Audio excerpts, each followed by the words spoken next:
We've got the signs. Sorry, I was just I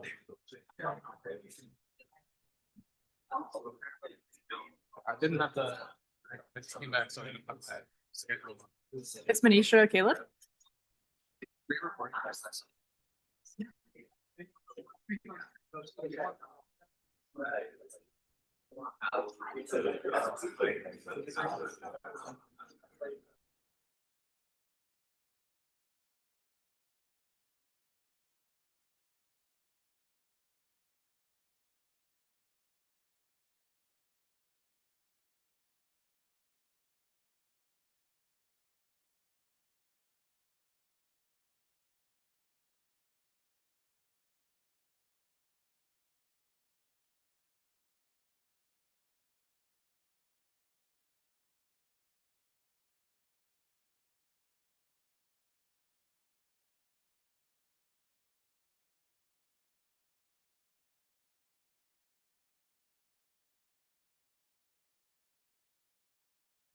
All right, I'll just introduce the session. You'll hit go on the doc, yeah.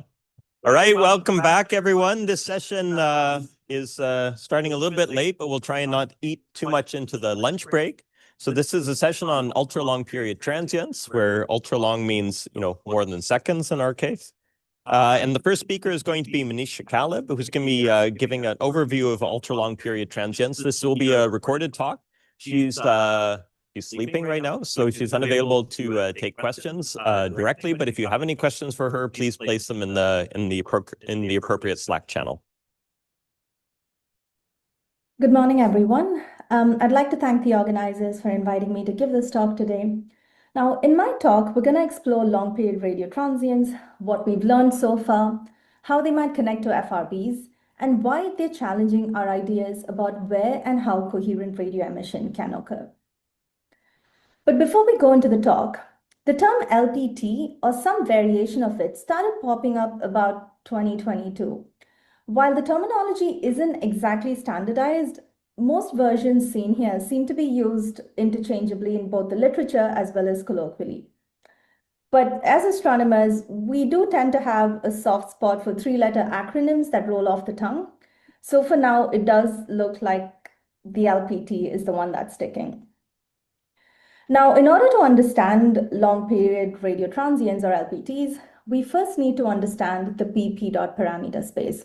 And this is something that's commonly used to classify neutron stars and understand their evolutionary paths. So here we have in the figure, we have spin period on the x-axis and period derivative on the y-axis. So this is the rate at which the object is slowing down. Diagonal lines represent constant magnetic field strength. So these go from the top left to the bottom right, and it's calculated from basic dipole radiation physics. The pulsars, as you can see, sit down here in the bottom left corner with fairly well understood properties coming from about 60 years of observations. And then up here we have magnetars with much stronger magnetic fields, so they're like the slightly less understood cousins of pulsars. The lines going from the top right to the bottom left, so these are called the death lines. And they're a theoretical boundary beyond which radio emission is expected to stop, because the spin and the magnetic field aren't strong enough to sustain coherent radio emission. Now, there are a few versions of the death line depending on the assumptions you make, like whether the emission is from pair production or curvature radiation or multipolar magnetic fields. But it's important to note that this isn't a hard boundary, but it's more of a gray zone. So as the pulsar ages, its period increases towards the right, it moves to the right of the plot, it crosses the death line, and it stops emitting in the radio. And this was indeed true until a recent plethora of coherent radio sources with long periods have been identified, and they all seem to lie in this death valley or graveyard region beyond the various death lines. And these discoveries have opened up a whole new parameter space to be explored. Now, I think this figure here, it quite nicely captures why the sources I'm talking about today are really special. So this is the transient phase space, and it showcases a menagerie of radio transients, both coherent as well as incoherent. So in the figure here, we have time scale or the burst duration on the x-axis and brightness temperature or luminosity on the y-axis. So we've seen a few versions of this plot over the course of the conference. The 10 to the 12 brightness temperature line separates the incoherent emitters in the top region from the coherent, or the incoherent emitters in the bottom right region from the coherent emitters in the top here. What I'd like to do now is draw your attention to pulsars here at millisecond timescales. So these are neutron stars in our own galaxy. And if you go up about 8 orders of magnitude, we have the elusive fast radio bursts at much higher brightnesses and at extragalactic and cosmological distances. However, it's quite obvious, though, that a significant portion of this phase space remains unexplored. But with the discovery of these new long period sources, we're starting to fill out some of this previous empty territories of phase space. And it turns out that this space was not actually physically empty, but just previously uncharted. Now, these transients, they're sort of appearing to blur the lines, and it raises a very fascinating question.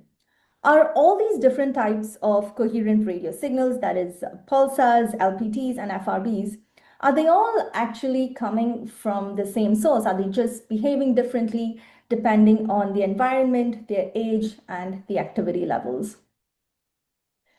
So what exactly is a long period transient or an LPT? Now, first of all, these are just a phenomenological term.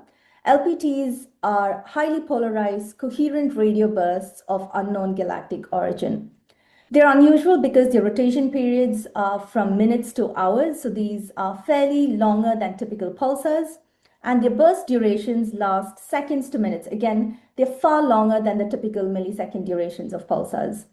Some repeat very regularly like pulsars, some others are more irregular like intermittent pulsars, and then you have some others which are truly transient, in the sense that they've only been active for short periods of time of the order of a few months or even weeks. They're highly polarized, so the emission can be both linear and circular, and they are typically steep spectrum. Some of these objects are in confirmed binaries, while others appear to be isolated. But despite deep, extensive multi-wavelength follow-up observations, their origin and their nature still remain uncertain. Now, just quickly rewinding to 2005 for a little bit of historical context, even though the term LPT appeared only in 2022, the source GCRT 1745 was very likely the first LPT to be identified. Now, Scott Hyman and his team, they found 5 bright 10-minute long bursts reoccurring every 77 minutes in the direction of the galactic center. Now, much like the Lorimer burst in the context of FRBs, this particular source stood out as a clear outlier. Now, this GCRT source at that point in time, it hinted at a new population, but without other examples, it just remained a curiosity like the Lorimer burst. So this particular source actually pioneered the field of long-period radio transients more than a decade before other such sources actually began to emerge. Now, altogether, we've discovered, I think, less than 20 long-period transients. Not all of them have been published, but this number is slowly but steadily growing, and we're still very much in the early days. We can loosely group the LPTs into a few different categories. So you've got GCRTs, M-dwarf, white dwarf binaries, long-period neutron stars, and a handful of them that remain unclassified. Now, we know about compact objects, right? We've known about white dwarfs and pulsars for decades. So why is it only now that we're finding these long-period radio transients? Well, it mostly comes down to how we search for radio transients. Traditionally, we use the time series analysis where you slide a boxcar function across the data to match the shape of the pulse. And this method works really well for detecting short duration signals from pulsars and FRBs. It's efficient, it's computationally cheap, and it's great for real-time commensal searches. But the catch here is that it's inherently limited by the width of the boxcar that we choose and you can computationally process. So this makes it much harder to pick up long duration signals like those from LPTs. Additionally, in time series analysis, there's also the issue of non-stationary noise and baseline variations on much longer timescales. So to overcome the limitations of these traditional time series searches, we can turn to the image plane. Now, this approach, which we often refer to as fast imaging, basically looks for transients in a series of short, regularly spaced snapshots rather than relying on a single long integration. For example, if you have a 1 hour long observation with 8-second time resolution, you get 450 individual images to search for transient sources. And what you're seeing here is exactly that. So you've got a stack of 8-second snapshots from MeerTRAP observations of the Vela X1 field. So this is where we discovered a source with a period of 76 seconds. And this source had a burst width of only 300 milliseconds. The source very clearly showed up in these fast images, as you can see in that little stack there. So fast imaging, though it's brilliant for detections, you do need beamform time series data as well to really characterize the pulses, because this gives you a wealth of information about pulse morphology as well as structure. And as you can see in the dynamic spectra at the top here, this object produces some of the most diverse and complex pulses we've ever seen from a coherent radio emitter.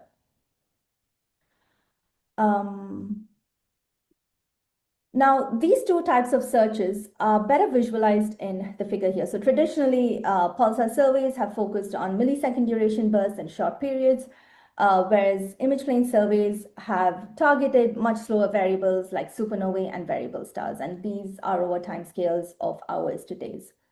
But you can see that this leaves a gap, and LPTs fall right in the middle.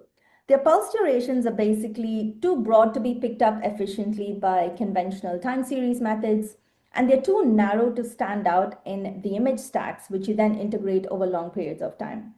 So it's not really a surprise that they've been missed for so long. They simply just fall between the cracks of our standard search techniques. So it wasn't until short time scale imaging came along that this gap was actually bridged, and we're starting to fill out this region of space now. Now, if you look at the various categories, these are the published sources in each category at the moment. And if you scan the QR code there, it'll take you to an online database or a catalog of LPTs. Now, there are a few more sources which have been categorized as Galactic Center radio transients simply because they occur in the Galactic Center, but they don't have a measured period, which is why I haven't put them under the LPT banner here. Now, it is still small number statistics, but this is how they're distributed at the moment in our galaxy. And I think it's too soon to draw any conclusions or look for any trends, even though it does appear to seem that the white dwarf binaries are at higher galactic latitudes and maybe older sources. Right, so we've already very briefly looked at the GCRT and a long period neutron star. Now, M12 white dwarf binaries can also produce these long duration coherent radio bursts.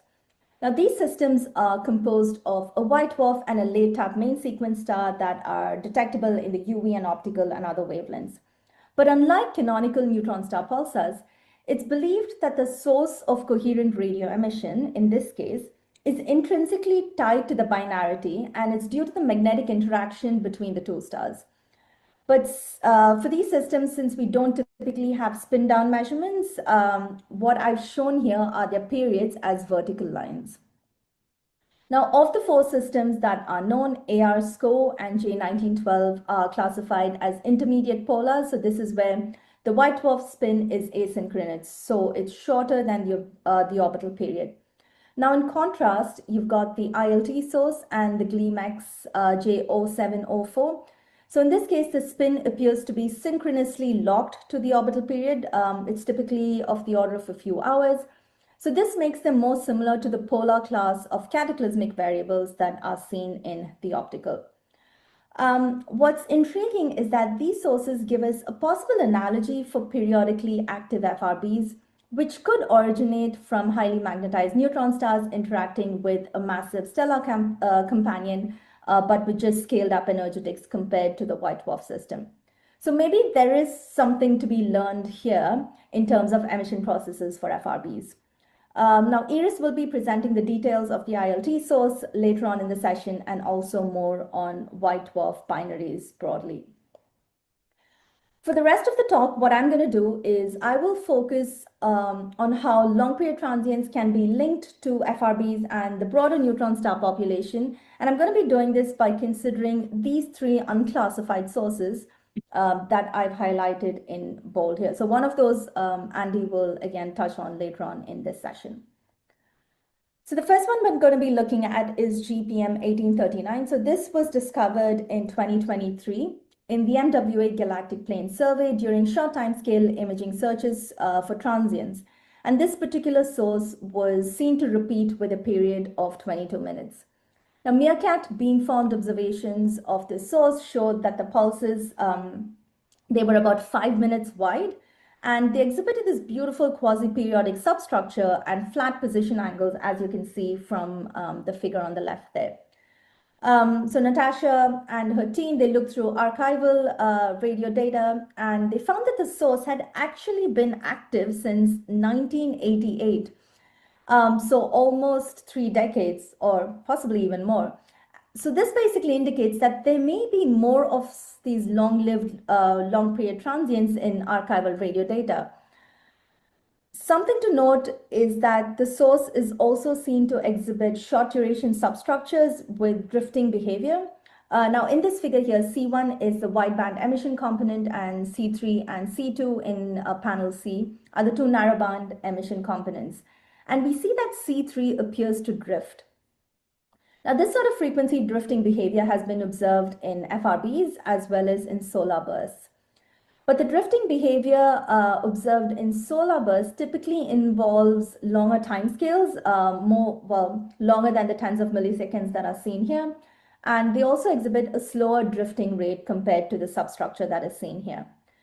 What's interesting is that the substructure of this GPM source right here is quite reminiscent of the drifting rates that are witnessed in repeating FRBs. And here I've got an example from CHIME.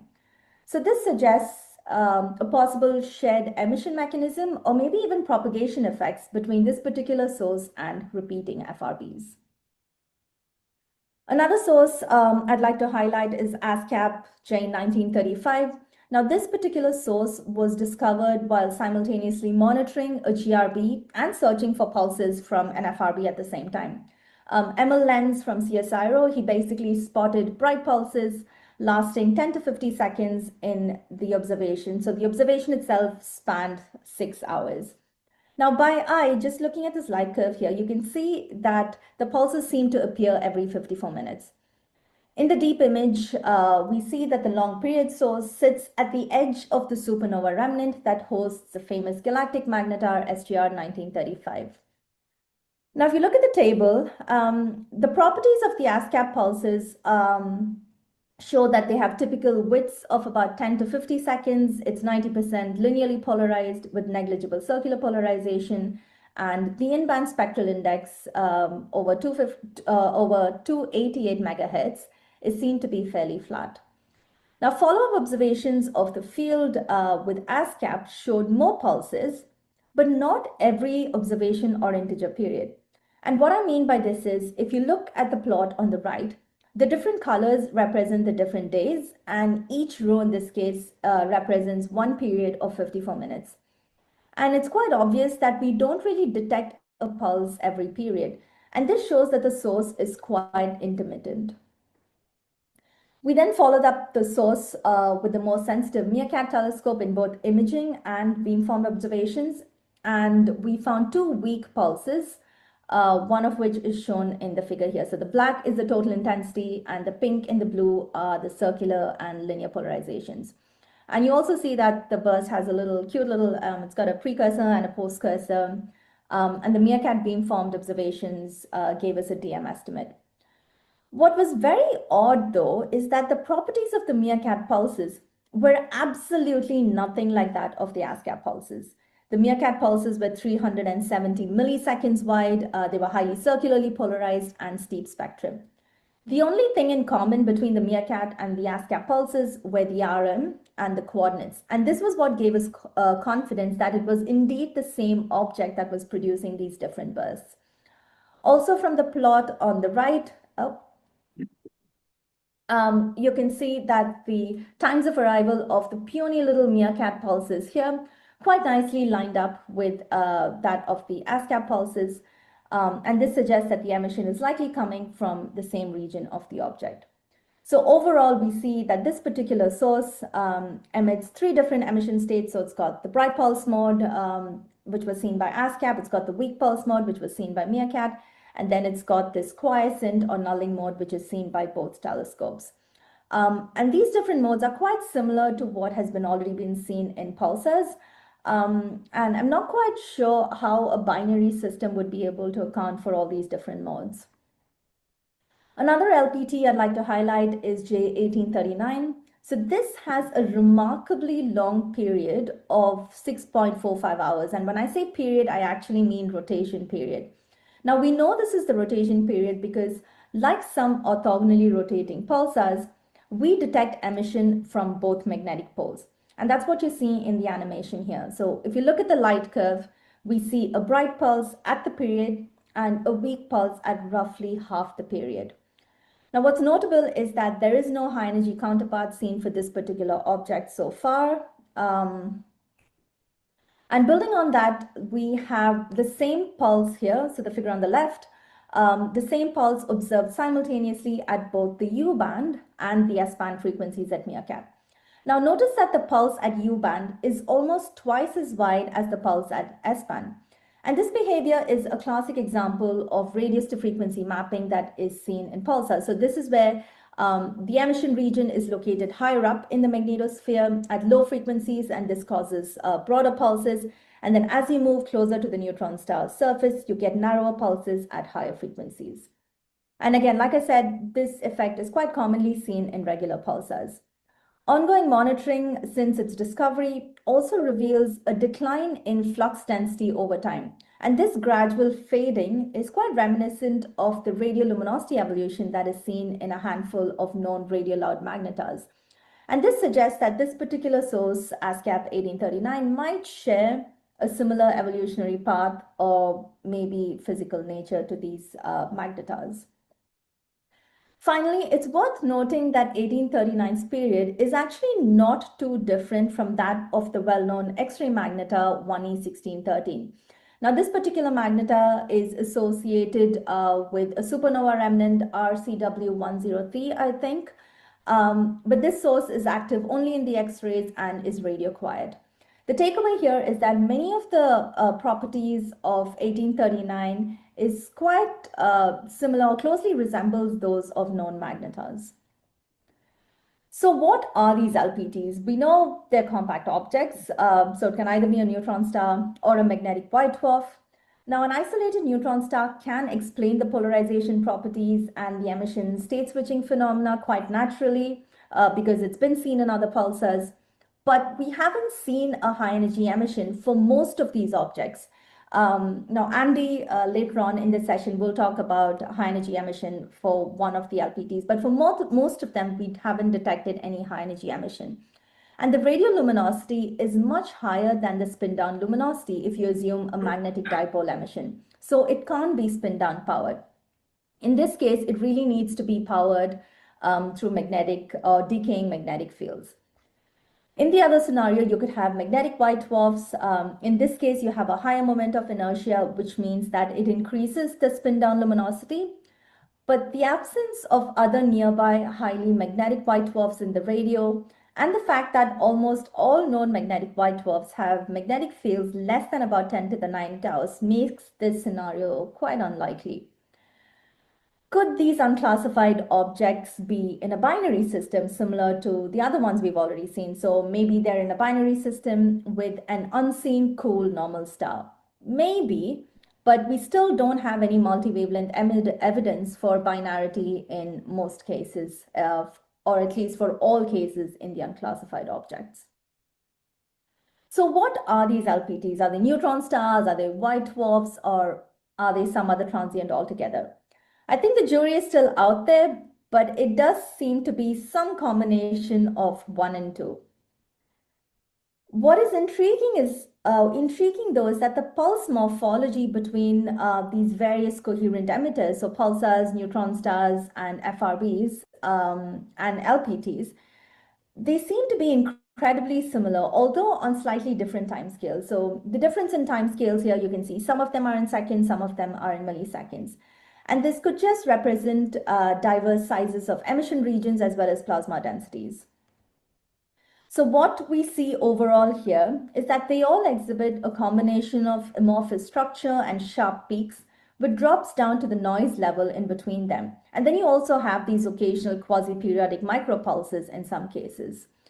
So this suggests that the plasma responsible for all these types of coherent bursts might share some physical traits which are then imprinted on the dynamic spectrum, even if the physical mechanism behind their creation might be completely different. So we know FRBs are these millisecond duration bursts. They are extragalactic cosmological. Some of them repeat, though we don't really have a real period. LPTs, on the other hand, they have durations of hundreds of milliseconds, seconds, or even minutes. They're all galactic and they have periods. What ties these two seemingly different phenomena together is that they're both coherent emitters involving compact objects, and they may share similar emission mechanisms. Maybe they are evolutionarily connected. Perhaps FRBs and LPTs share a common progenitor. Maybe these progenitors represent different stages or manifestations of the same underlying population. For example, if FRBs are produced by magnetars and if some LPTs are also produced by magnetars, then it's quite possible that they share a common progenitor or some manifestation of it. So far, all the confirmed LPTs are completely galactic. So if we ever detect an extragalactic LPT-like object that also emits short FRB-like pulses, it would be a smoking gun for a link. So in summary, FRBs and LPTs may seem like separate phenomena, but their shared characteristics suggest that they could be connected, either perhaps even part of an evolutionary sequence involving magnetars or other compact objects.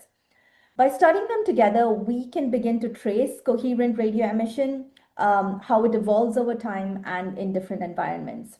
Now, this will not only help us narrow down possible progenitor models, but it also pushes us towards a more unified understanding of how nature can produce such coherent radio signals across a wide range of timescales. Thank you.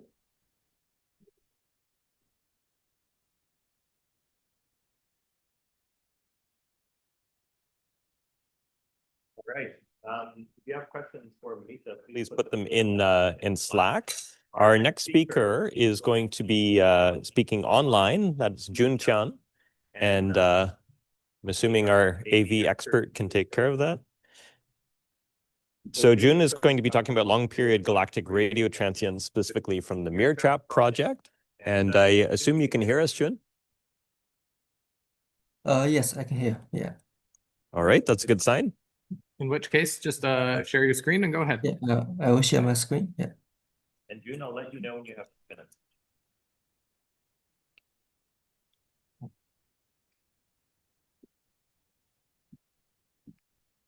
Okay, can you see my screen? Yes, indeed. Okay, cool. Hello everyone. My name is Tian, and I'm a postdoc from University of Manchester. Today, I'm going to talk about some galactic radio transients discovered by MeerTRAP. Okay, so first, can I remove the?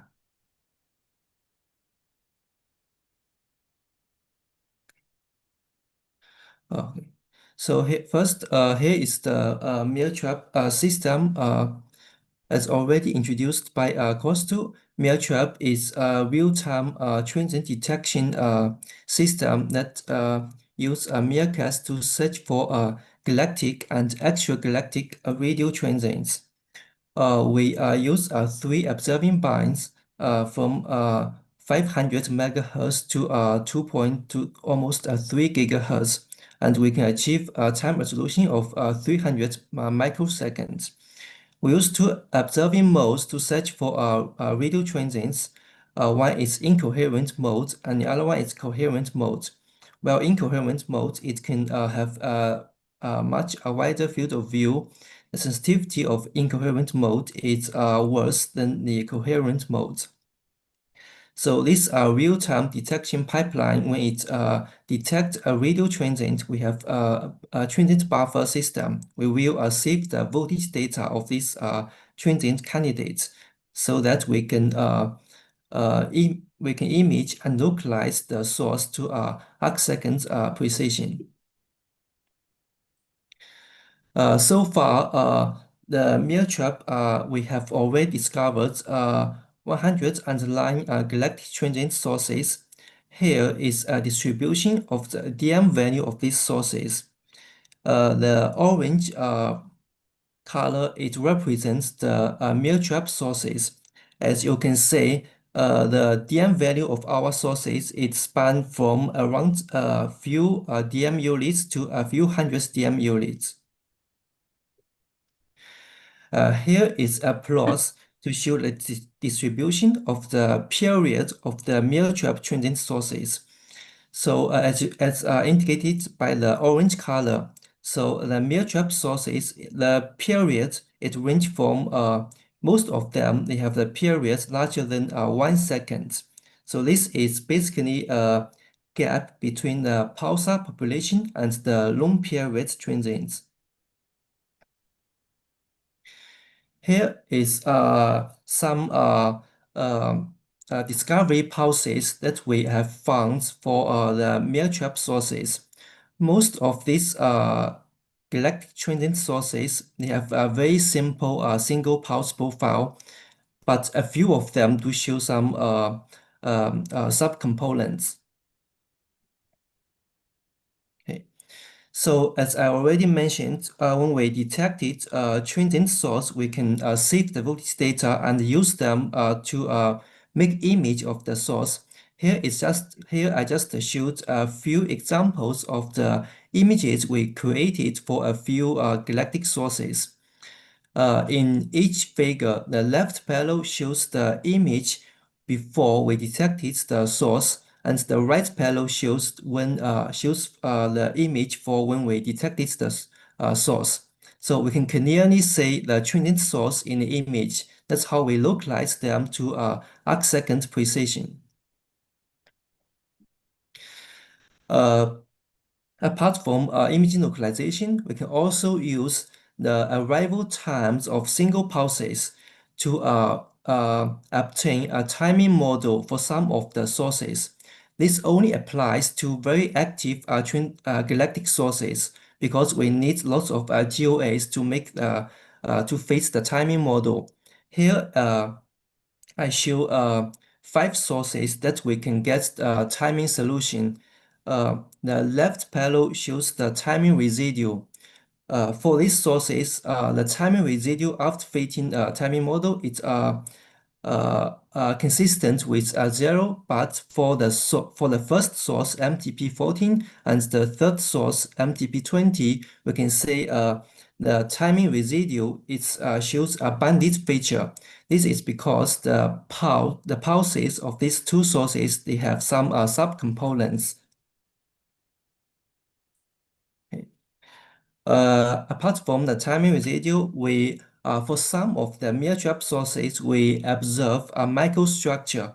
This microstructure is very common in radio pulsars. The left plot shows the microstructure for a 1.8 second source. So we observe a 2.5 millisecond microstructure.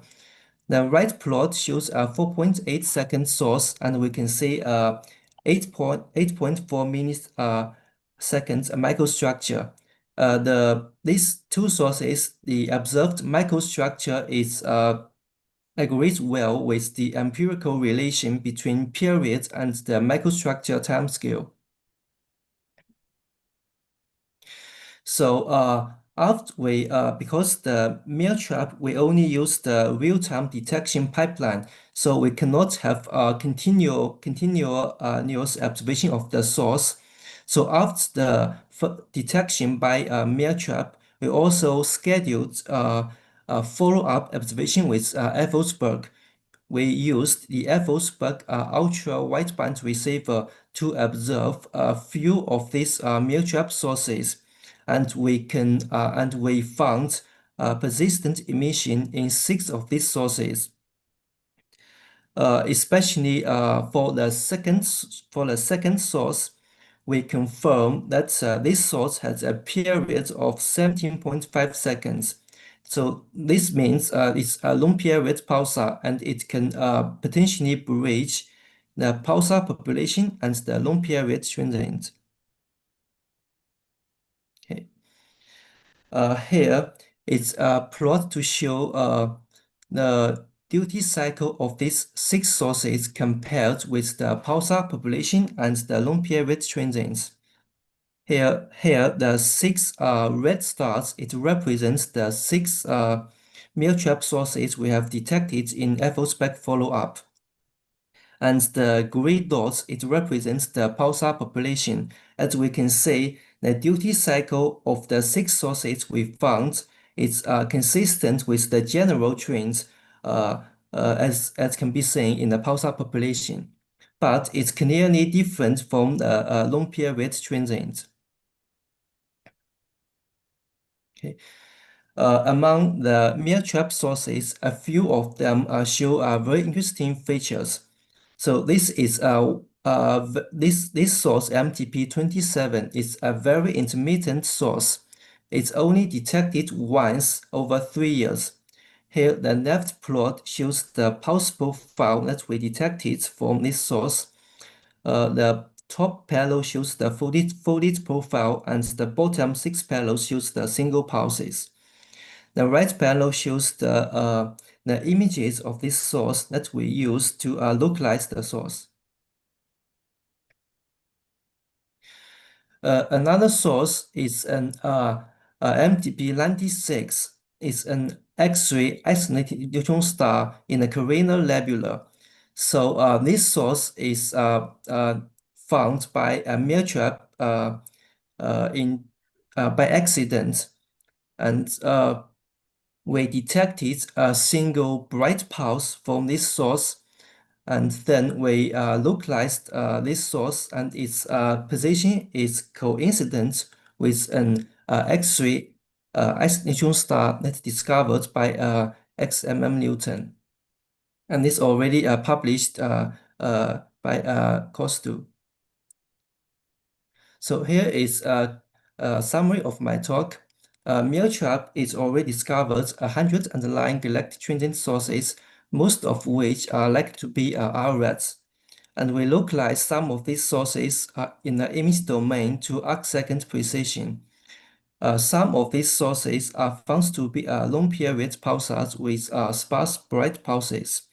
So we are still finding new galactic transients over the sky, and some of them are showing interesting features. That's my talk.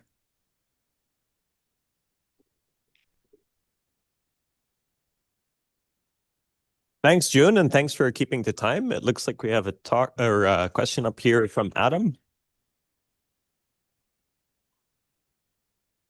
Thank you. That was a really good talk. Adam Dong from NRAO.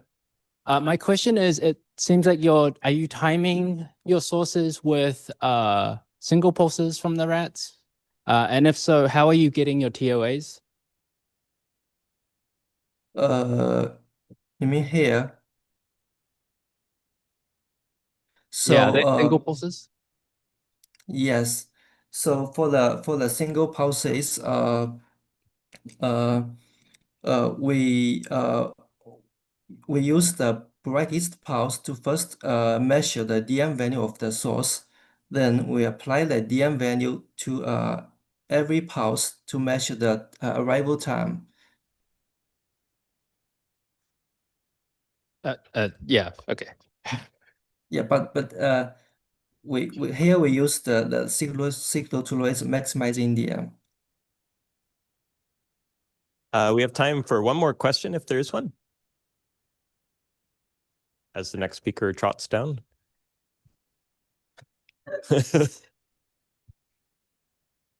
No? Oh, we have one up here. Yep. Don't forget to introduce yourself. Okay, this is Fengqiu from McGill University. I have a question. Yeah, just a follow-up question. So, when you get a TOA, why I saw some of the TOA because there are two peaks in the post profile. So why there's a TOA that goes to like one of the posts? Is that does the post profile changes over time so that one of the peak appears time of the observation, or it just Yes. something So I else? think for these two sources, because like there are two components in a pulse profile, so the brightness of these two components is changed with time. So for some of the pulses, I measure the TOA of the first components, but for other pulses, I measure the TOA of the second components. That's why it shows the bandit residues. Ah, okay, sounds good. Thank you.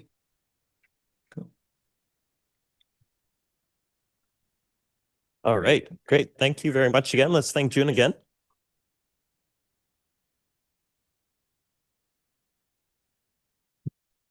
And just in case you were wondering if any of the speakers are going to be live, we have Adam Dong now, who is going to be talking about his work with CHIME.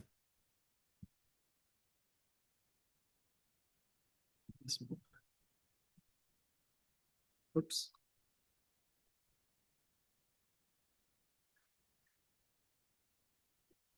Hello. This is working. Hello. Hello.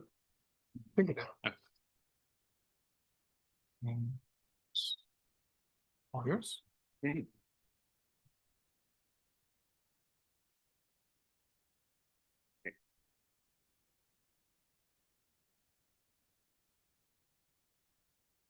Okay, hello everyone. It's wonderful being here. My name's Adam. I'm from the Green Bank Observatory, so I work at NRAO and I'm a Gençali fellow there. So for this talk, I'm going to be talking about some of the work we're doing with CHIME with these LPTs. Okay, so what have we been doing up until now? Well, like MeerTRAP, we've been finding galactic pulsars. This is actually the point of our survey, to find galactic pulsars via the single pulsars. And we're just accidentally finding LPTs. What a wonderful accident to have. So for a dedicated survey on LPTs or things that are similar, I'd like to refer you to Jeff's talk later on. So just a plug, because this is actually what I work on most of my time, is that we're finding a lot of new pulsars. There's actually about 111 of them. Okay, so what types of LPTs are we biased towards? For now, before Jeff's survey real-time flow comes online fully, is that they sort of unnecessarily spiky and they have this quasi-periodic pattern. And that's because we're a survey that's specialized to detect FRBs. And so it has to look like an FRB at some point of its burst. So, our detection pipelines are biased towards these, and also they have to be dispersed. So they can't be these long things where it's hard to tell the dispersion measure, because we have phased array beams. We're not imaging. What that means is that it's really difficult to tell the difference between something that's long and RFI. But what we can do is we can monitor these things every day, because the sky passes overhead of CHIME every day. And so even if they're very sporadic, we can get daily cadence on the monitoring. And hooray, you've heard this many times today, in the future, or in the very near future, we're going to be able to do outrigger localization. So we'll hopefully be able to report them to milli-arc-second localization in the future, okay? And so this is sort of the idea of the types of bursts that we are detecting. Okay, so let me just start with the first source. I'm going to talk about two of them, 1634 plus 44. So some of you might have seen this drop on archive earlier this week. It's got about a 14-minute period, but it's also got a secondary period of 5 times the 14 minutes at 4,206 seconds. So we think this might be in some way due to binary activity. And to do these to make these detections, we have had observations with the VLA. And so shout out to Casey Law, who coordinated with us near Christmas, actually, with the real fast instrument. We have detections of the GBT. We have observations with Swift to try to constrain the high energy counterpart, but unfortunately, there's no detection there. And also, I just want to highlight that there's another paper, Blute et al., who independently discovered the source with LOFAR as well. Okay, so this is what the bursts from the source looks like. So you can see there's like quite clear, spiky magnetar, maybe like structure, and there's some quasi-period involved as well. Okay, so let's talk about this period weirdness. I said there's a secondary period at 4,000 seconds. So what is it? So most of the time the bursts arrive, you get one burst every 5 rotations, but sometimes you get 2 bursts every 5 rotations. So, and they're always separated by 0.4 of a phase. Statistically, this is very unlikely. So why would you say that this is a 841 second and not 4,000 second transient? It's because if you try to do timing, it just doesn't work. So Caitlin made this really, really nice imagery to sort of explain it. And so you see every star is a detection, and these stars, I should point with this. These stars here are all separated by 2 days. And 2 days is a beat period between 4,000 seconds and CHIME's daily observation cadence. That's why they're separated by 2 days. This is what you would expect if the period was 4,000 seconds. But then what you see is that suddenly you detect them every day for a little while, okay? And so that, you get one exception to your theory, and that sort of rules out your theory, right? Okay, and then so if you want to do this statistically and you say, okay, given an 800-second period, how likely is this to happen? It turns out very unlikely. Okay, I got to speed up. It's okay. So with the 800-second period, we can do pulsar timing. It turns out it prefers a negative period derivative. And that's, as a pulsar astronomer, this makes me very uncomfortable. I don't like it very much at all, but we've got to try to explain it. I just want to note that the LOFAR group sees this as well. So why would it be spinning up? So Iris is going to tell us later on that their source has a locked radio period to its orbit. So its orbit and its radio period is locked, which means that the pulses they're detecting are completely aligned with their orbit. So they're detecting the orbital period, basically. And what this means is that if we have a negative period derivative, if this source is in a similar case, then the orbit is actually shortening, is actually getting closer together. And so if the orbit is coming closer together, then that means it must need to release that energy somehow. And one way would be through gravitational wave radiation. And if that's the case, then it'll be in the LISA band, which would be pretty cool. But this is purely a speculation, and I'm not claiming that this is the case.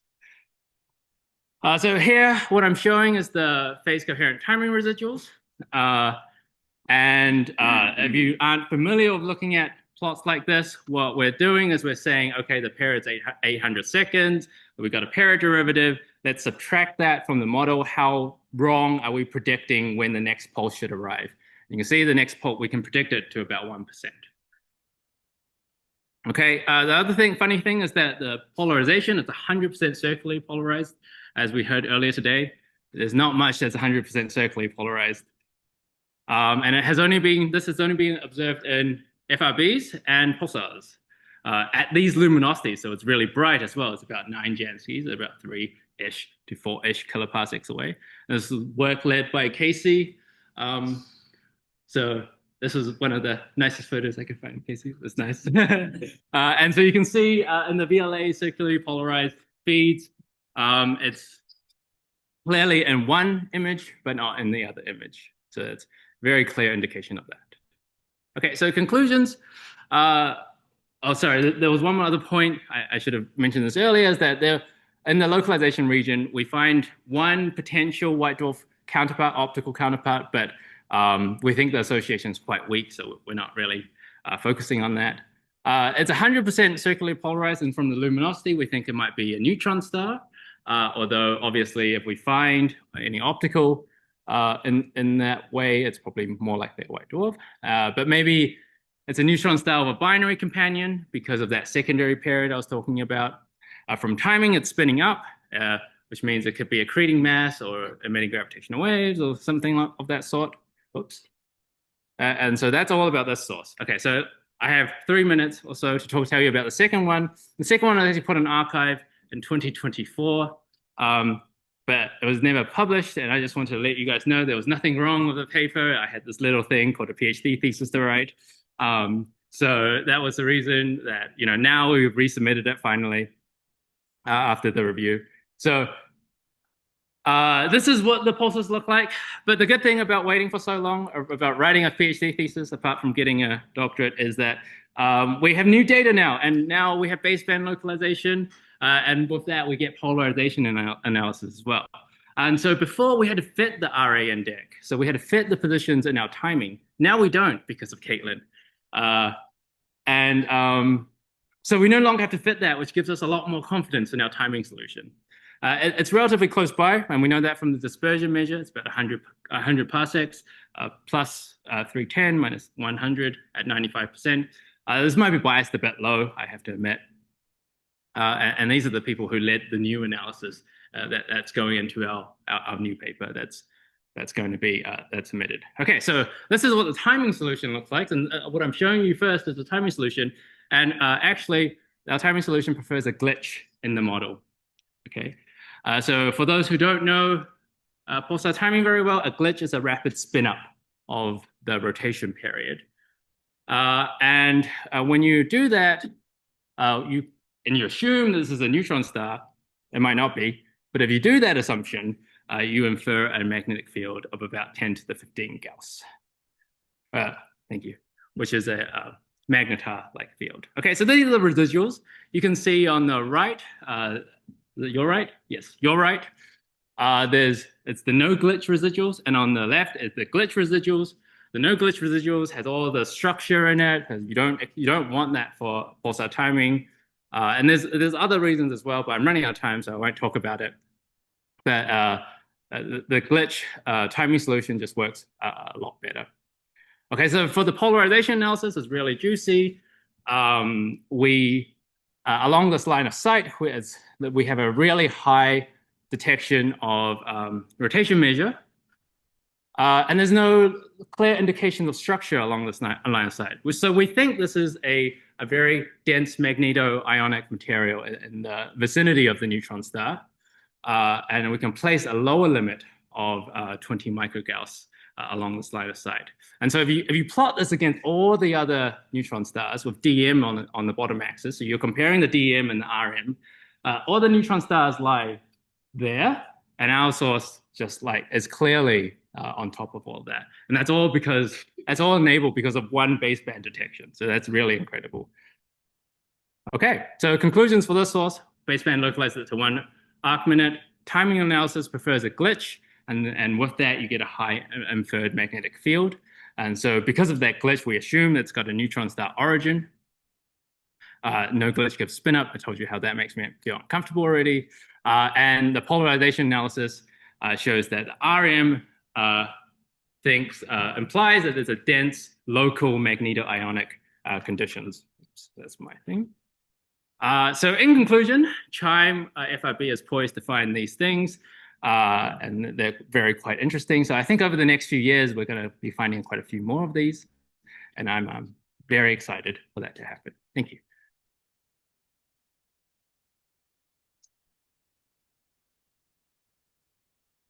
Great talk. Yep. Oh, right there. Yeah, and online. So my question, Lauren Rhodes from McGill. I had a question about your first source. So you said you had Swift observations? Yeah. Yeah. So can the X-ray upper limits you get, can you use those to actually rule out the presence of accretion in the system? Let me think.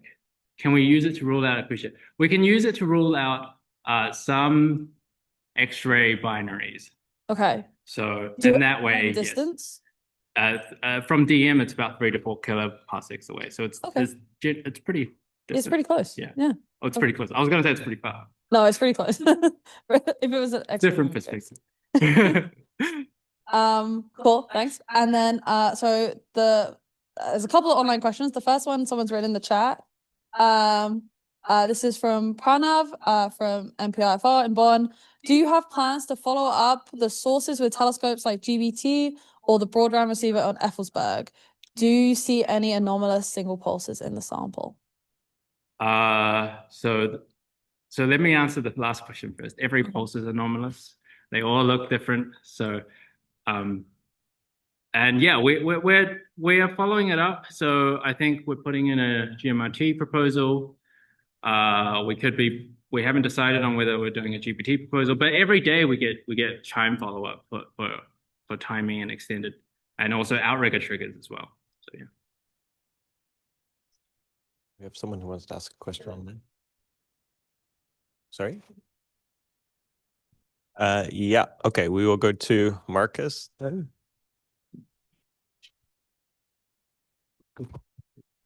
Hi, Marcus Lower from Swinburne University. Very cool results. With your timing, have you been able to rule out that you're not completely dominated by single pulse jitter causing the spin up and your apparent glitch? Yeah, so I have some slides for this. So jitter, right? Not our yeah, okay. So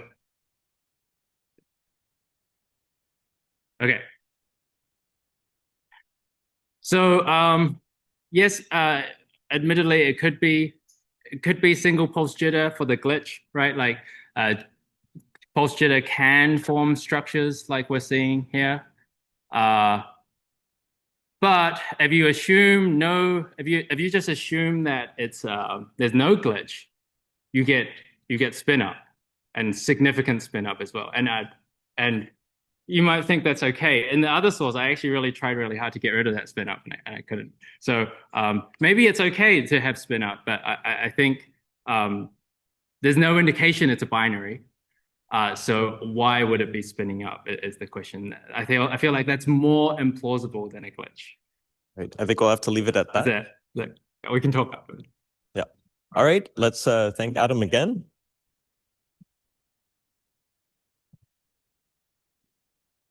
And then we will move to an online talk by Iris de Ruiter. Can you hear us, Iris? Yes, I can hear you.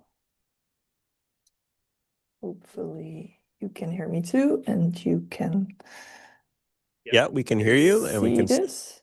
And I'll let you know when you have 2 minutes. Perfect. All right, just getting some Zoom screens out of the way. Yeah, so I want to start out by thanking the organizers for organizing such an excellent hybrid conference that has been really enjoyable to attend online. So my name is Iris de Ruiter. I'm an OSGraph postdoctoral researcher at the University of Sydney, but luckily I'm joining from a more favorable European time zone at the moment. And today I want to talk about yet another LPT that we found with LOFAR, which we show is a white dwarf binary system. So, yeah. I want to spend one slide on how we actually found this source, which is basically the majority of my PhD work. So I worked on image domain transient searches with LOFAR. LOFAR is the low frequency array consisting of dipoles placed all over the Netherlands and all over Europe that work together as a radio interferometer.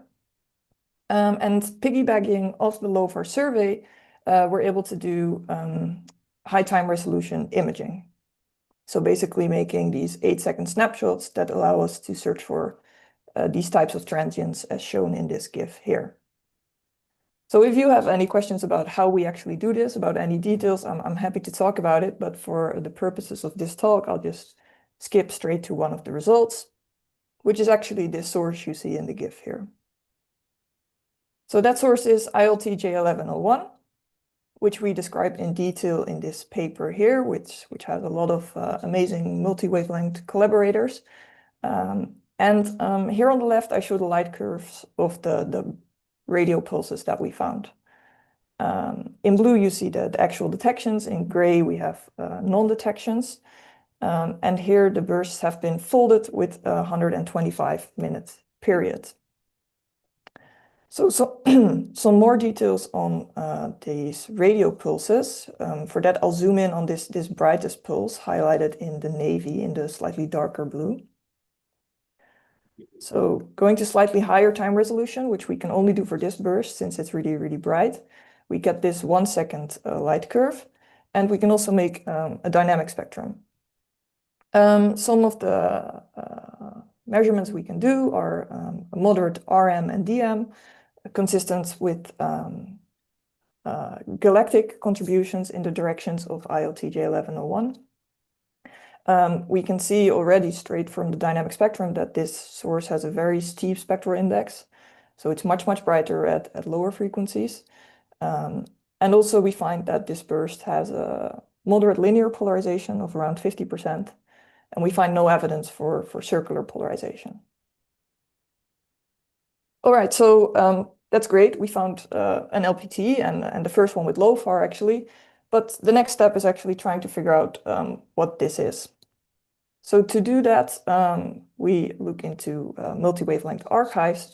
And actually what's really quite helpful for this source is that it's quite far off the galactic plane. So a lot of these LPTs have been found towards the galactic plane, as Manisha also showed, which really complicates follow-up at other wavelengths. So in our case, the LOFAR source, ILT-J1101, is indicated with this green cross here. And it really overlaps very well with this faint red optical source, which turns out to be an M-Dwarf at a Gaia distance of roughly 500 parsec.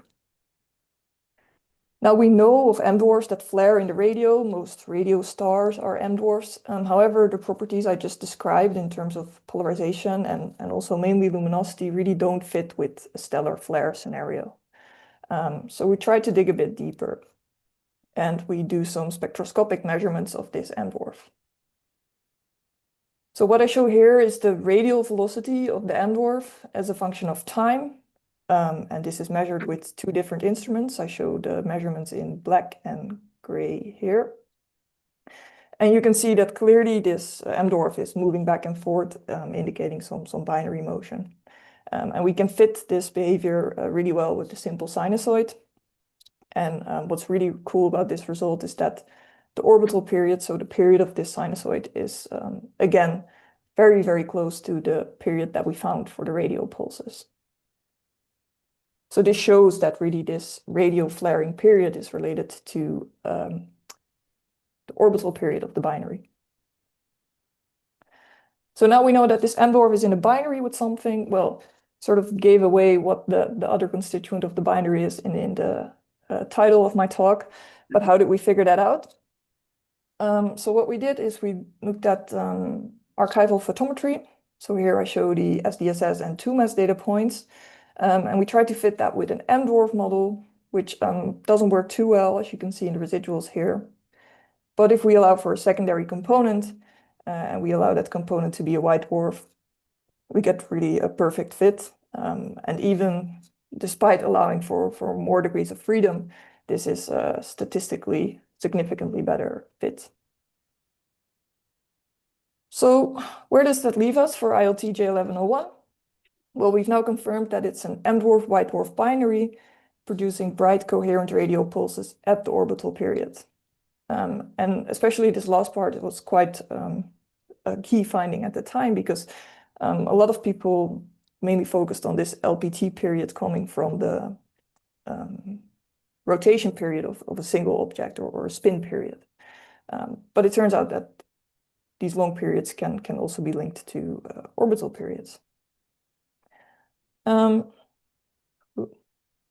And more broadly, we now know that a subset of long-period radio transients are white dwarf binaries, because next to this LOFAR source I just described in detail, we now know of a source that was found with the MWA, GLEMAX J0704, which shows really similar properties to the LOFAR source.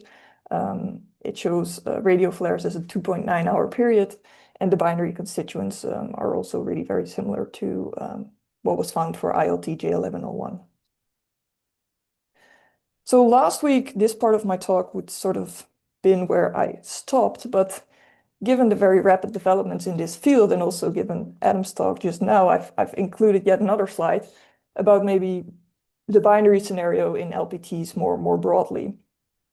Because the source that Adam just described in the first half of his talk, that was co-discovered with LOFAR, also shows clear indications for binarity with these very interesting potentially orbital resonances in the timing solution.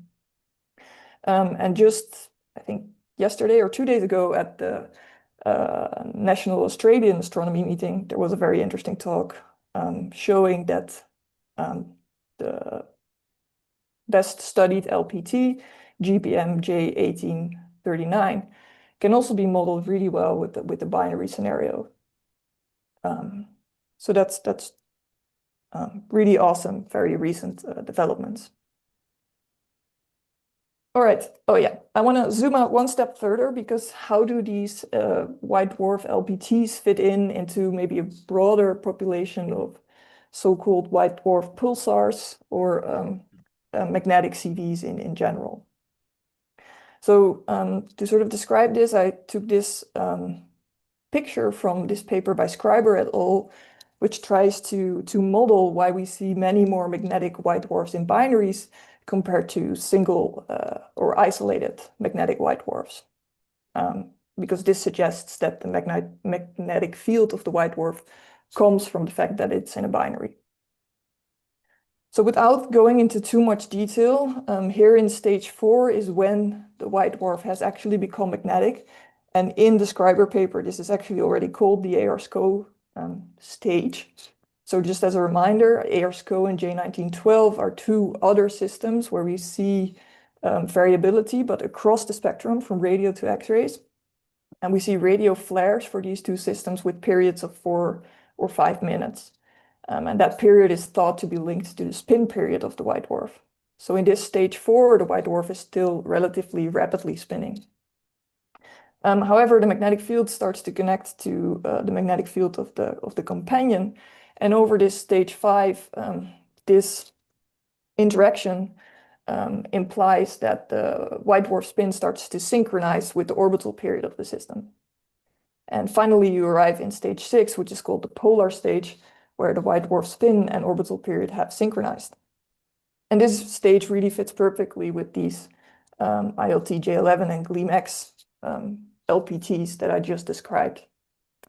So I just wanted to put these sources on one of these evolutionary pathways, because I think it's helpful in how we interpret them. And also, I want to highlight that it's really cool that we're starting to find these sources from different wavelengths, basically. So these two sources down here have really been identified in the radio.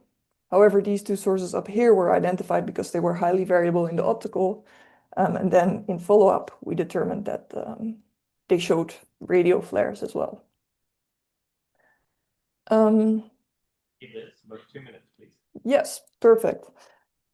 Because most of what I was planning to say, I think Manisha already mentioned. So I wanted to zoom out and also show this transient phase space a bit again to really highlight the connection between LPTs and FRBs. But Manisha did that in a lot of detail. So I'll just show the zoomed in version, which is, I guess, a bit more updated, but already out of date again. So in the black box, again, are the LPTs. And I think just this figure already sort of captures why probably there are multiple source populations within this LPT class, because you can really see that these sources range all the way from the pulsars to the magnetic white dwarf binaries. So yeah, I just wanted to show that and highlight yet another reason why probably there are multiple LPT source classes. And another thing I wanted to say, and I took exactly the same example that Manisha showed, but I just wanted to mention that we're now starting to get into the phase where we can do really detailed studies of these LPTs. So the past few years we've been really finding a lot of them. But now I think we're moving towards a domain where we can really do detailed spectropolarimetry as well to really look for detailed physical interpretations of emission mechanisms and also really start to draw these connections to pulsars and FRBs. So just to conclude, magnetic white dwarf binaries can produce bright coherent radio emission, with some very similar properties of more pulsar-like LPTs. Some LPT properties are very similar to fast radio burst. I haven't been able to show that in detail, but in terms of polarization properties and spectral properties. And I think LPTs might, for the FRB community, offer an opportunity to study some of these potentially joint emission mechanisms a bit closer to home and also study the local environments in more detail. And yeah, the main question that remains, which I guess is similar to one of the main questions for FRBs, is how do these systems, both in a binary or in an isolated system, how do LPTs produce this bright coherent radio emission? All right, I'll leave it there. Thank you.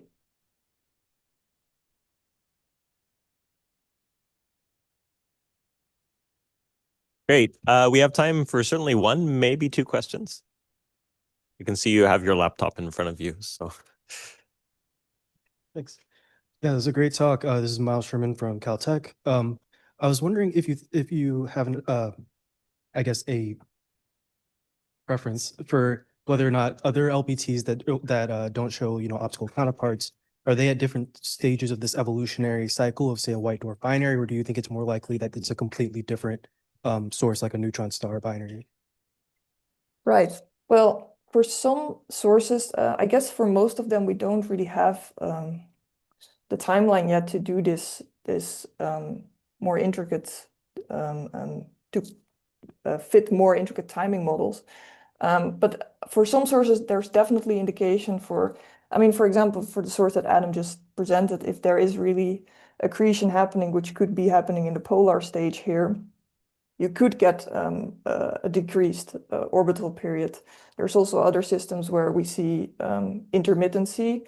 So we see the pulses very regularly at a certain period, then they disappear for a while, and then we start seeing them again.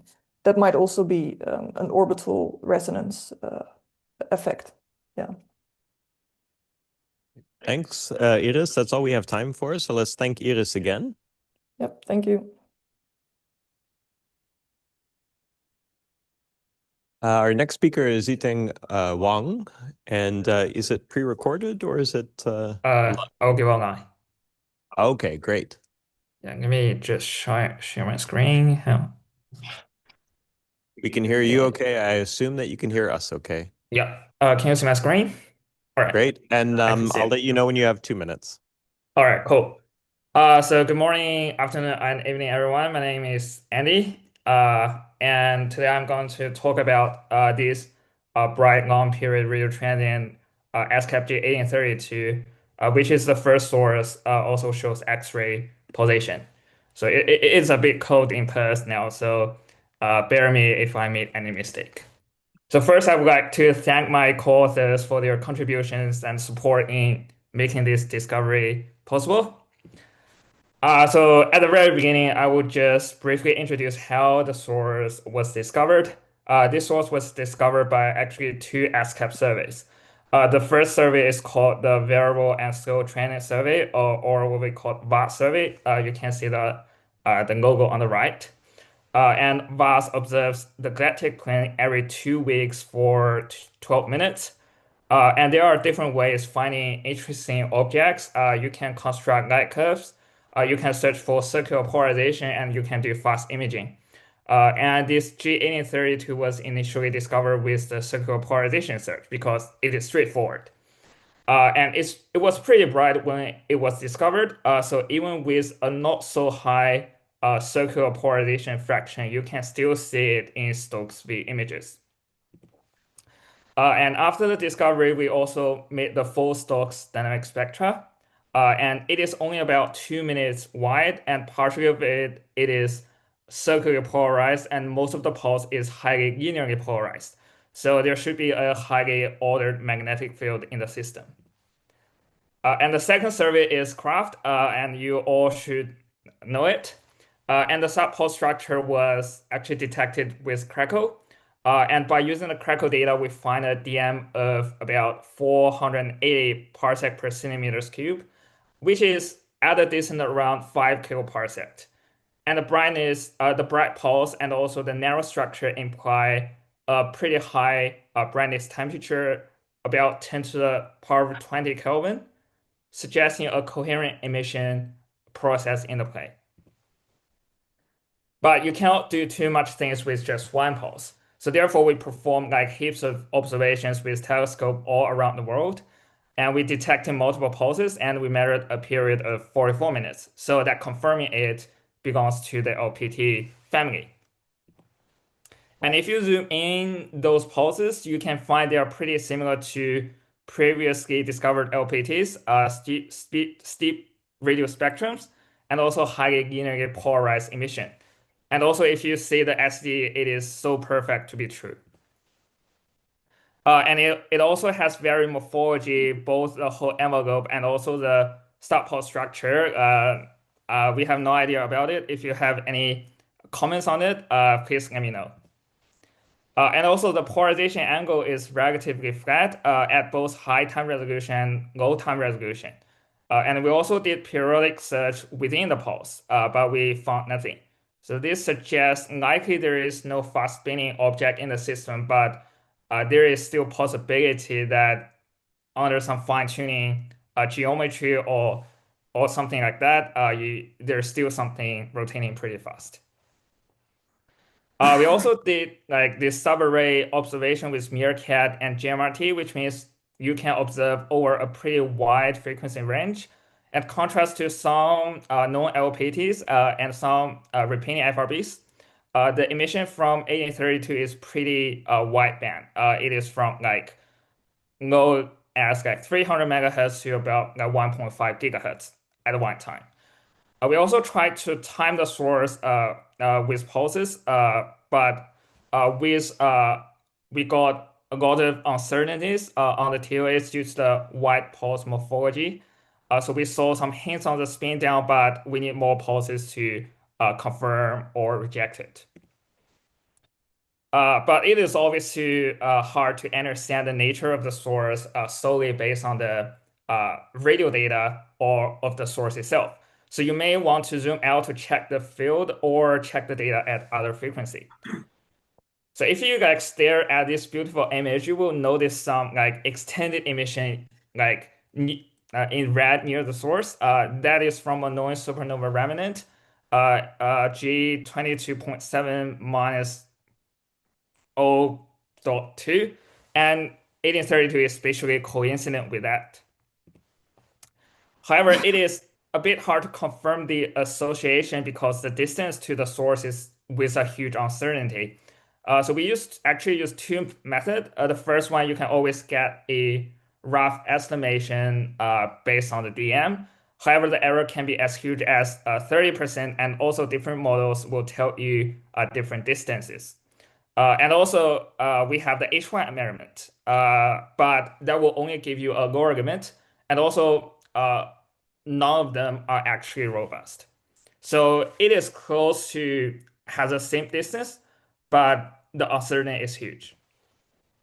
We can also do VLBI, and we performed several VLBA observations last year, and we measure a relatively small value of the proper motion, and combining with the relatively large offset from the center makes these association unlikely. But at the end, if the source still radio bright and with enough data points, we can get the distance and also the proper motion, but it will take some time.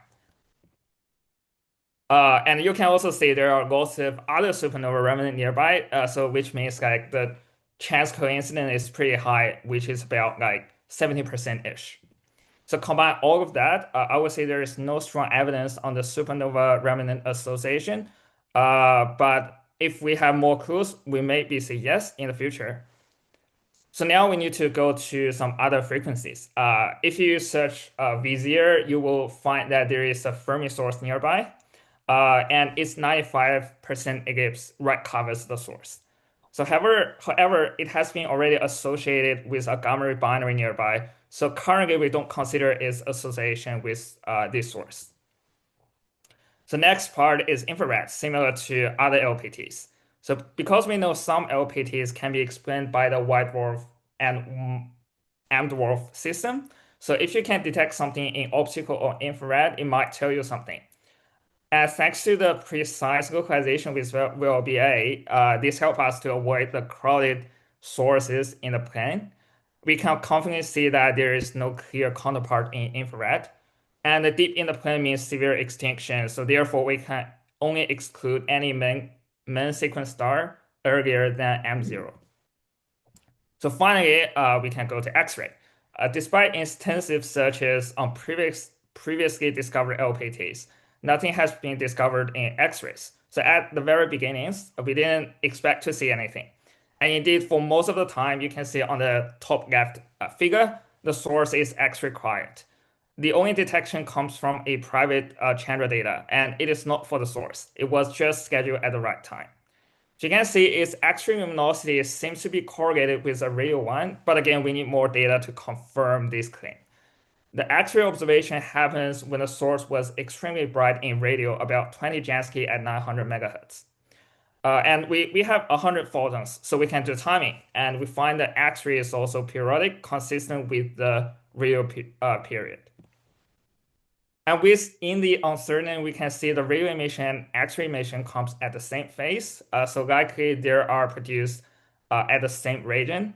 One another thing to notice is between the phase between 0.5 and 0.75, there is no photon within that range. It could be just faint, or it could be totally nothing. And we did a rough calculation and find that eclipsing is a bit hard to explain it. However, 100 photons is not enough for a spectrum, especially when absorption is severe at a soft end. So we could potentially fit a particle or black body, but neither is informative. However, if you have 600 photons, it would be much easier to fit the spectrum, but we need to be very lucky for it being X-ray bright again. So X-ray detection actually gives us some hope, but not too much. We need more monitoring in both radio and X-rays, and we also need deep optical or infrared observations. So now that's just trying to interpret the observational data, but maybe sometimes a bit over-interpretation. So if you put this one with other neutron stars or specifically magnetars, you will see its low quiescent X-ray luminosity and low spin down luminosity will imply it is something old. So potentially an old magnetar can explain it. For this case, you need to find a way to explain its bright radio pulses. So as all other radio magnetars are relatively young. And if you try to compare it with like other known transients, you'll find it doesn't quite fit any known types of transients. And in this radio X report, even LPTs does not cluster together. Compared to those LPTs known to hover a white dwarf, the radio luminosity of 1832 is way brighter than them. And Andy, also the port. Yeah. Andy, about 2 minutes, please. Yeah. Okay. Cool. Also, the polarization properties are different. So, though I would admit that this may be wrong because we only have very few samples, but it could tell us something. But also, there could be more parameter space for us to explore, for example, spectral index, fractional polarization, and so on. But still, there are some questions. For example, like how long is long? Like is seconds, minutes, or hours? And what is a radio period? Is it orbital period, spin period, or precession period? And what can we know from this period? For example, if the period is too short, maybe it can stop the radio emission because of the accretion. And of course, like, are all the LPTs the same? Maybe probably not. And also, like, what is the relation between all these sources? Because, like, Manisha has already mentioned that in this plot, like, there is lots of things unexplored, but if we can try to fill in the gaps, maybe it can tell us something. So to fully understand the nature of it, we need to try to find more, or we want to know more about the known sources.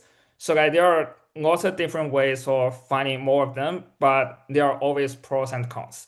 So we will just keep working on that, especially like Andrew and I are working on some folding algorithm on the visibility, which perhaps will help us to find something more. And also with the lesson we learned from this object, we know that prompt multi-wavelength follow-up is very essential for LPTs, and we are just trying to observe as much more information as we can from the bright object, because maybe it will just turn off in the future. So that is end of my talk. And if you want to know more details, you can just read the paper. We will have another paper in preparation, just creating the folder. And if you have any questions or comments after the meeting, you can contact me via email or just DM me on the Slack.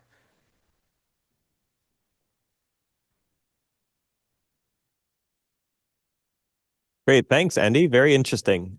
We have time for one or two questions. I'm sure there is one somewhere.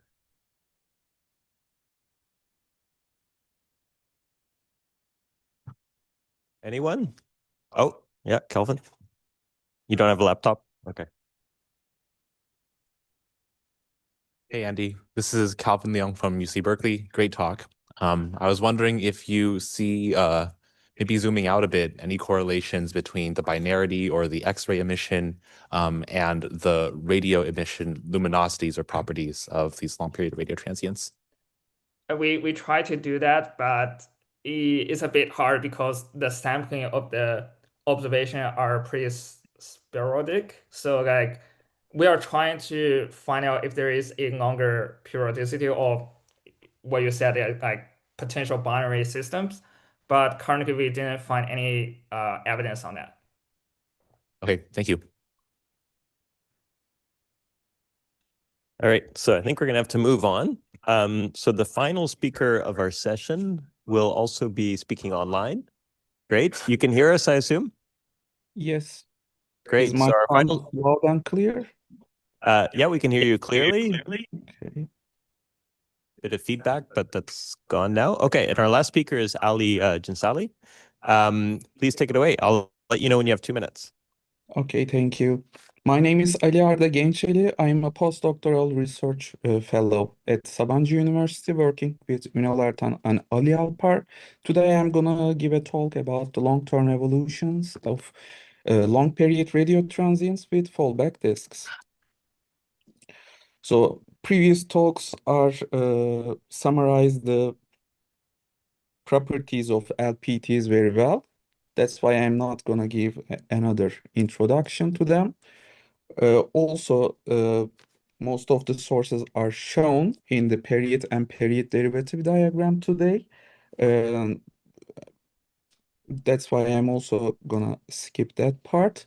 What I would like to mention is that we have already studied these three sources using the fallback disk model and successfully reproduced the rotational properties of these sources consistent with the upper limits on their X-ray luminosities or period derivatives. Today, mostly I would like to focus on the newly discovered source, which exhibit an active state in both X-ray and radio bands.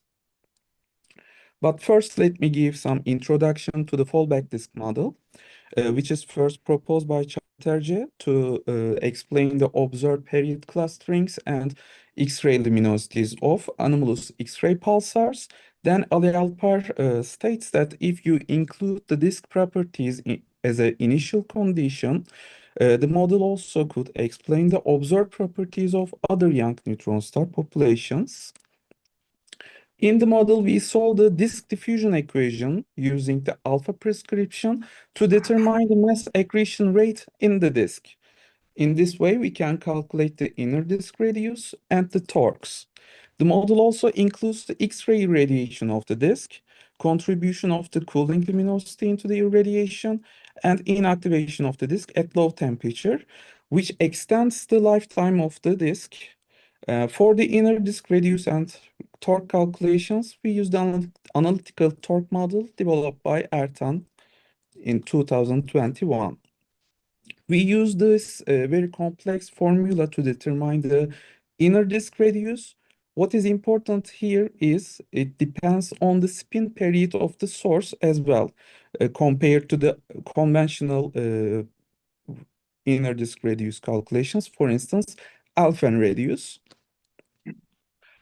And for the rotational phases, if this inner disk radius is greater than 1.26 arc rotation, where the inner disk, where the field lines can accelerate the matter at the inner disk to speeds greater than the escape velocity.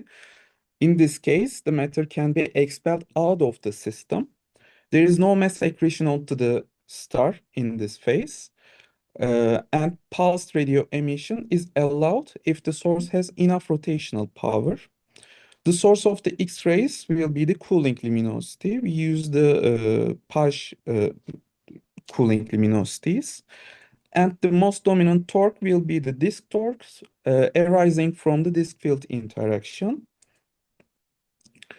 If the inner disk is less than 1.26 arc rotation, the matter cannot reach the escape velocity, then will fall back to the disk again, which will cause a pileup in the disk, which will push the inner disk further in until it becomes equal to the arc rotation, which will initiate the mass accretion to the star. In this case, ordinary radio pulses are expected to be quenched due to the mass accretion. Total luminosity will be accretion luminosity plus the cooling. There will be a spin-up contribution coming from the mass accretion. Total torque, and all the torques will be active in this state, but the most dominant torque will be disk torque again.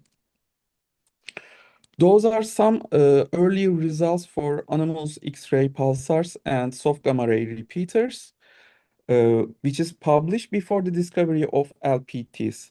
What you are seeing here is the evolution of the X-ray luminosity period, spin period, and spin period derivatives. And sources evolving with fallback disk with conventional fields, which I mean fields around 10 to the 13 and 12 Gauss at the pole, can achieve the rotational properties and X-ray luminosities simultaneously at ages around 10 to the 3, 10 to the 4 years. Then sources continues to evolve towards the periods observed from the LPTs. After this first discovery of the LPT, which is the first source with the spin period of 1091 seconds, we applied the same model with the disk parameters similar to those applied earlier, and which are not very important actually. What is important here is the magnetic field strength, also the initial spin period, and the mass of the disk does not significantly affect the evolution of the source. Here again, we are seeing the evolution of the X-ray luminosity, spin period, and period derivative with respect to time. And source properties can be achieved in both phases, either the weak propeller phase or the strong propeller phase, depending on the magnetic field strength. And our results are consistent with the upper limit on the X-ray luminosity and the period derivative. Then the second source put a constraint with the observed, measured spin period derivative. The source property is only achieved in the strong propeller phase for this source, with similar disk parameters and initial conditions again. Then more recent work, we show that for different initial conditions, we are not just achieving the rotational properties of LPTs, but we are also can show the rotational evolution of all the isolated neutron star populations in a single picture and the evolutionary links between these populations. So as you can see, most of LPTs starting their evolution as a high magnetic field radio pulsars. Then during the big propeller phase, we can see them as AXP-XGRs. Then they become LPTs. And I would like to give the solutions for the most recent discovered source. The spin period and period derivatives gives a rotational power much less than the observed radioluminosity. Also, archival data put some upper limits to the both X-ray and the radioluminosity. And observations, the absence of an optical counterpart supports the possibility of a compact neutron star rather than a white dwarf system for this source. So we can apply the fallback disk model to this source as well. These properties should be sustained as we saw in the previous applications. And the source properties can be sustained again for this source, in both weak propeller and the strong propeller phases, consistently with the upper limits, with magnetic fields around 4 to 8, 10 to the 12 Gauss. But again, with this model, rotational properties can be easily achieved. What is important is, I think, the short-term X-rays and radio enhancement. What could be the reason for that within the same model? So this is the recent activation of the source. Archival data indicate that source is activated only recently and shows high variability in both X-ray and radio luminosities during this active state. If these sources are evolving with disk, some instabilities in the disk could occasionally increase the mass accretion rate in the disk, which will increase the accretion rate, which can explain the increase in the X-ray luminosity. Also, increasing m.in will decrease the inner disk radius, which will open more field lines, which will increase the flux of the open field lines at the pole, which can enhance the radioluminosity and can explain the observed radioluminosity. So if you want to quantify these values, you can use the Puff-Ray model to do that. And the rotational power can be enhanced with this ratio. 3 minutes, please. Okay. And the magnetic field strength found in the model is placed to the rotational power formula, which gives a very low value.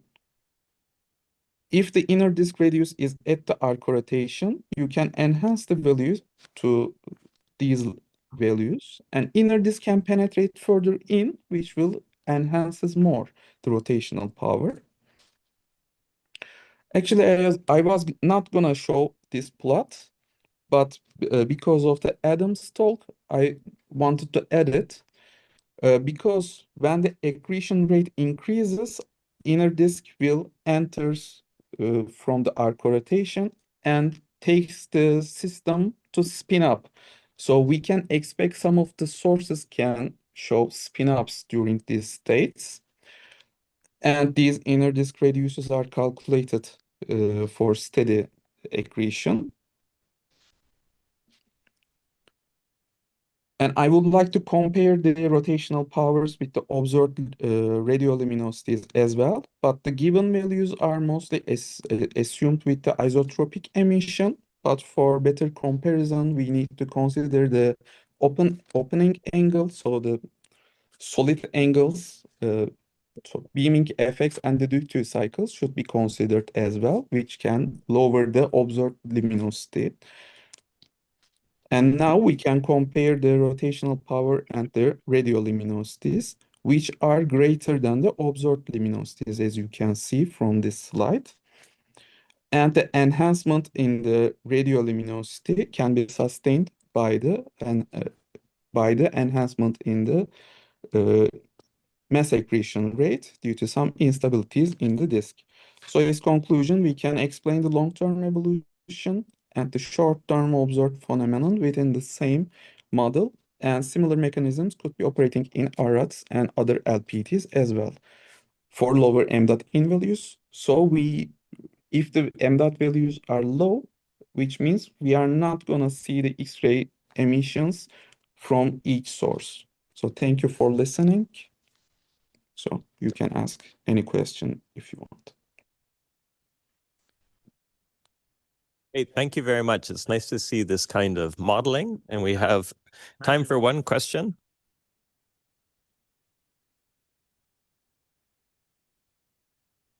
Hi, Vicky Caspi from McGill. So at the time that fallback disk models were proposed for anomalous X-ray pulsars, the models predicted correlations between the torque as measured by period variations and the X-ray luminosity, and also made predictions for infrared emission, which were later shown to be not valid by the very, very high pulse fractions in the infrared for some AXPs, for example, 4U 01 42 plus 61.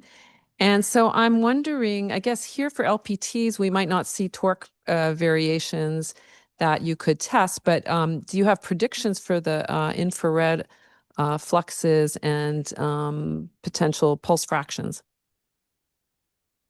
I don't have any predictions at the moment for the infrared part, but the inner disk radiuses is very at the very outer disk.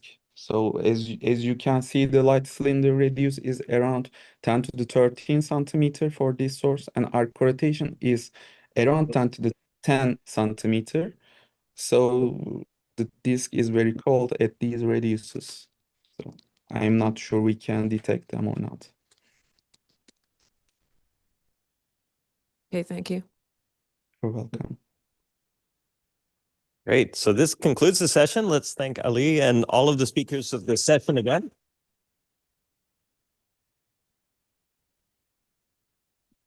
So importantly, everyone should come down to the front so that we can take a group picture.